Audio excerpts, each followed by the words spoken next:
ছিল ঘুষি মেরেছে, এখানে প্রচন্ড জোরে ঘুষি মেরেছে আমাকে।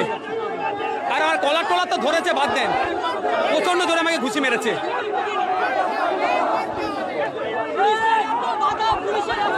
আমাকে প্রচন্ড জোরে ঘুষি মেরেছে পুলিশ, সিভিলে থেকে পুলিশ হিসাব প্রচন্ড জোরে মেরেছে। আক্রান্ত হয়েছে বিধায়ক নওশাদ সিদ্দিকী, তিনি দাবি করলেন। এই মুহূর্তের চিত্র আপনাদের সামনে এসএসটিভি লাইভ সম্প্রচার একেবারে এক্সক্লুসিভ আমি মেহেদী হাসান আপনাদের সামনে তুলে ধরছি। সেই চিত্র একেবারে ধর্মতলায় একেবারে উত্তাল পরিস্থিতি তৈরি হয়েছে। আন্দোলনকারীরা এখানের মধ্যে হয়তো বসে গেছে।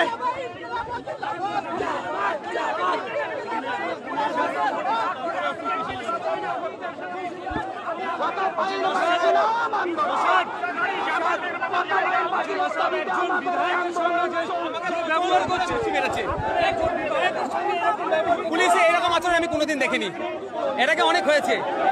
অন্তত ন্যূনতম এক রেসপেক্ট আছে বিধায়কদের। সিভিলে পুলিশের মধ্যে থেকে আমাকে মেরেছে, প্রচন্ড জোরে মেরেছে। বরঞ্চ ওখানে যিনি সিনিয়র অফিসাররা ছিল তাদেরকে বলছি, সাহেব আপনারা সাইডে যান, আপনাদের যারা অধীনস্থ তাদেরকে পারে, কারণ এরা ঠেলাঠেলি করছে, সাহেবদের চোট হয়ে যেতে পারে, তাদের সম্মানার্থে। তার পরিবর্তে কি আমি একটা পেলাম? হ্যাঁ, কথা বলছিলাম, তোকে বলছিলাম তো।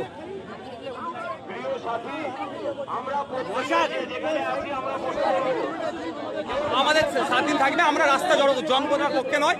আমি এখন এখানকার যিনি চার্জে আছে সাহেবের সাথে কথা বলবো যে আমাদেরকে সাইডের ব্যবস্থা করে দিন।